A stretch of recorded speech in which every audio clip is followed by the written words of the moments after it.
ವೀರಶೈವ ಸಂಘದ ಕಾರ್ಯಾಧ್ಯಕ್ಷರಂತ doctor Charanti Mohan sir ಅವರು ಈ ಒಂದು ಸಮಾಜದ ಕುರಿತು ಎರಡು ನುಡಿ ಹೇಳಬೇಕಂತೇಳಿ ಅವರಲ್ಲಿ ವಿನಂತಿಸಿಕೊಳ್ತಾ ಇದ್ದೇನೆ. ಅಖಿಲ ಕರ್ನಾಟಕ ವೀರಶೈವ ಲಿಂಗಾಯತ ಹಂಡೆಬೀಜರ ಸಮಾಜ ಬೆಂಗಳೂರು ಚಾಲುಕ್ಯ ಸಂಸ್ಕೃತಿ ಅಧ್ಯಯನ ಪೀಠ ಕಲಬುರಗಿಯವರ ವತಿಯಿಂದ ನಡೆದಿರುವಂಥ 3ನೇ ಬೃಹತ್ ಸಮಾವೇಶ ನಾಳೆ. ಇವತ್ತು ವಿಚಾರ ಸಂಕಿರಣ, ಗ್ರಂಥಗಳ ಲೋಕಾರ್ಪಣೆ, ಪ್ರತಿಭಾ ಪುರಸ್ಕಾರ ಹಾಗೂ ಸಾಧಕರಿಗೆ ಸನ್ಮಾನ, ಹಲವು 10 ಕಾರ್ಯಕ್ರಮಗಳ ಸಾನ್ನಿಧ್ಯವನ್ನು ವಹಿಸಿರುವಂಥ ಪರಮ ಪೂಜ್ಯರಾದ ಹಳಕೆರೆಯ ಸ್ವಾಮೀಜಿಯವರಲ್ಲಿ, ಇಳಕಲ್ ಸ್ವಾಮೀಜಿಯವರಲ್ಲಿ ಹಾಗೂ ಹಿಡಮಾಮುಡಿ ಸ್ವಾಮೀಜಿಯವರಲ್ಲಿ ಹಾಗೂ ಸತ್ತಿ ಸ್ವಾಮೀಜಿಯವರೆಲ್ಲರಲ್ಲಿ ನಮಸ್ಕರಿಸಿ, ವೇದಿಕೆ ಮೇಲೆ ಉಪಸ್ಥಿತರಿರುವಂಥ ಎಲ್ಲ ಗಣ್ಯರೇ, ತಾಯಂದಿರೇ, ಉಪಸ್ಥಿತರಿರುವಂಥ ಎಲ್ಲ ಹಿರಿಯರಿಗೆ, ಸಹೋದರ ಸಹೋದರಿಯರಿಗೆ, ತಾಯಂದಿರಿಗೆ ನಿಮಗೆಲ್ಲರಿಗೂ ವಂದನೆಗಳು. ನಾನು ಇವತ್ತು ಬೆಳಿಗ್ಗೆನೇ 9:00 ಬರ್ತೀನಿ ಅಂದೆ. ಇಲ್ಕಲ್ ಅಜ್ಜ ಅವರು ಲೇಟಾಗಿ ಬರ್ತಾರೆ, ಅದಕ್ಕೆ ಲೇಟಾಗಿ ಬರ್ರಿ ಅಂದರು. ಆದರೆ ಇವತ್ತು ಯೂನಿಯನ್ ಬಜೆಟ್ ಇದ್ದದ್ರಿಂದ ನಮ್ಗೆ ಬಜೆಟ್ ಕೇಳುವಂಥದ್ದು ಒಂದು ಹುಚ್ಚು. ಅದಕ್ಕೋಸ್ಕರ ನಾನು ತಡಮಾಡೆ ಬಂದೆ. ನಿಮಗೆಲ್ಲರ ಕ್ಷಮೆಯನ್ನು ಕೋರ್ತೀನಿ. ಈ ಹಂಡೆಬೀಜರ ಸಮಾಜದ ಈ ಹಂಡೆ ಅರಸರ ಬಗ್ಗೆ ನಮ್ಮ GN ಪಾಟೀಲ್ರು ಬಹಳಷ್ಟು ಕೆಲಸ ಮಾಡ್ತಿರ್ತಾರೆ. ನನಗೆ ಅನೇಕ ಪುಸ್ತಕಗಳನ್ನು ಕೊಟ್ಟಾರು.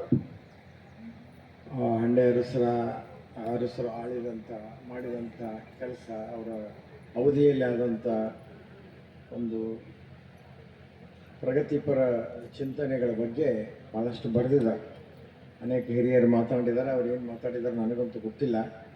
ಆದರೆ ಆ ಕಾಲದಲ್ಲಿ ಎಲ್ಲ ಅರಸರು, ಯಾಕಂದರೆ ಸುಮಾರು 600 ಸಂಸ್ಥಾನಗಳಿದ್ದಂಥ ಕಾಲದಲ್ಲಿ ಅನೇಕ ಅರಸರು, ನಮ್ಮ ಮೈಸೂರು ಸಂಸ್ಥಾನದ ಅರಸರನ್ನು ತಗೊಳ್ರಿ, ಭಾಳ ಮುಂದಾಲೋಚನೆಯಿಂದ ಒಂದು ವಿಷನ್ ಆ್ಯಂಡ್ ಮಿಷನ್ ಅಂತೀವಲ್ಲ, ಅದನ್ನು ಧ್ಯೇಯ ಉದ್ದೇಶ ಒಳ್ಳೆಯದನ್ನು ಇಟ್ಕೊಂಡು ಕೆಲಸ ಮಾಡಿದಂಥ ಪ್ರಗತಿಪರ ಮಹಾರಾಜರು ಬಹಳಷ್ಟು ಜನ ನಮಗೆ ಸಿಗ್ತಾರೆ. ಅಂಥದ್ರಲ್ಲಿ ಹಂಡೆ ಅರಸರ ಬಗ್ಗೆ ಅದೇ ಒಂದು ಅಭಿಪ್ರಾಯನೂ ಇಟ್ಕೊಂಡಂಥವ್ರು ನಾವು.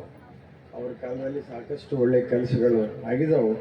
ಅವುಗಳನ್ನು ಮುಂದಿನ ಜನಾಂಗಕ್ಕೆ ಪರಿಚಯ ಮಾಡಿಸ್ಕೊಡುವಂಥದ್ದು. ಭಾಳ ಜನ ಈಗ ಅರಸರ ಆಳ್ವಿಕೆ ಮುಗಿದ ನಂತರ ಅದರ ಬಗ್ಗೆ ಹೆಚ್ಚು ನಾವು ಚಿಂತನೆಗಳನ್ನು ಮಾಡೋದಿಲ್ಲ. ನಮ್ಮ ಪರಂಪರೆಗಳ ಬಗ್ಗೆ ಚಿಂತನೆ ಮಾಡೋದಿಲ್ಲ. ನಮ್ಮ ದೇಶ ಯಾವ ರೀತಿ ಅಂದರೆ ಹಲವು ಇತಿಹಾಸ ಮತ್ತು ಭೌಗೋಳಿಕ ವಿಸ್ತಾರದ ಜೊತೆಗೆ ಅತ್ಯಂತ ಪ್ರಾಚೀನ ಇತಿಹಾಸವನ್ನು ಉಳ್ಳಂಥ ದೇಶ. ಅದರಲ್ಲಿ ಈ ಅಧ್ಯಯನ ಪೀಠದ ವತಿಯಿಂದ ಇಂಥ ವಿಚಾರ ಸಂಕಿರಣಗಳನ್ನು ಇಟ್ಕೊಂಡು ಇವುಗಳನ್ನು ಪರಿಚಯ ಮಾಡಿಸಿಕೊಡ್ತಕ್ಕಂಥ ಕೆಲಸ ಈ ಸಮಾಜದವರು ಮಾಡ್ತಾ ಇದ್ದಾರೆ. ಇದು ಒಳ್ಳೆಯದು. ನಾಳೆ ಸಮಾವೇಶ ಇದೆ. ಆದರೆ 2ನೇ ತಾರೀಕು 3ನೇ ತಾರೀಕು ವಿಪರೀತವಾದ ಮನೆ ಓಪನಿಂಗು ಮತ್ತು ಮದುವೆಗಳು ಇರೋದರಿಂದ ನಾನು ಇವತ್ತು ಬರ್ತೀನಿ ಅಂತ ಹೇಳಿದ್ದೆ. ಅದ್ರ ಬರೋದರಲ್ಲಿ ತಡ ಆಯಿತು.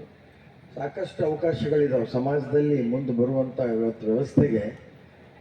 ಶಿಕ್ಷಣ ಒಂದು ಮಹತ್ವದ ಪಾತ್ರವನ್ನು ವಹಿಸ್ತದೆ ಮತ್ತು ಶಿಕ್ಷಣ ವಿದ್ಯಾವಂತರಾಗೋದಕ್ಕೆ ಈಗ ಸಾಕಷ್ಟು ಅವಕಾಶಗಳಿದಾವೆ. ಒಂದು ಕಾಲ ಇತ್ತು, ಯಾವುದೋ ಮುನ್ಸಿಪಾಲಿಟಿ ಬೆಳಕಿನಲ್ಲಿ ಕುಂತು ಓದಿ ಅಭ್ಯಾಸ ಮಾಡುವಂಥದ್ದು, ಕಷ್ಟಪಟ್ಟು ಓದು. ಈಗ ಆ ಥರ ಇಲ್ಲ. ಸಾಕಷ್ಟು ಸವಲತ್ತುಗಳನ್ನು ಸರ್ಕಾರ ಕೊಡ್ತಾ ಇದೆ. ಅದನ್ನು ತಾವೆಲ್ಲ ಹಿರಿಯರು ಗಮನಿಸಿ ಮಕ್ಕಳನ್ನು ವಿದ್ಯಾವಂತರನ್ನಾಗಿ ಮಾಡಿ ಅವರ ದೇಶಕ್ಕೆ ಒಂದು ಒಳ್ಳೆಯ ಆಸ್ತಿ ಆಗೋ ಥರ ಮಾಡಬೇಕು. ನೋಡಿರಿ, ಇವತ್ತನೇ ಬಜೆಟ್ನಲ್ಲಿ 12 ಲಕ್ಷ ರೂಪಾಯಿವರೆಗೂ ಟ್ಯಾಕ್ಸ್ ಎಕ್ಸಂಪ್ಷನ್ ಕೊಟ್ಬಿಟ್ಟ. 12 ಲಕ್ಷದ ಆದಾಯದವರೆಗೆ ಟ್ಯಾಕ್ಸ್ ಎಕ್ಸಂಪ್ಷನ್ ಕೊಟ್ಟ.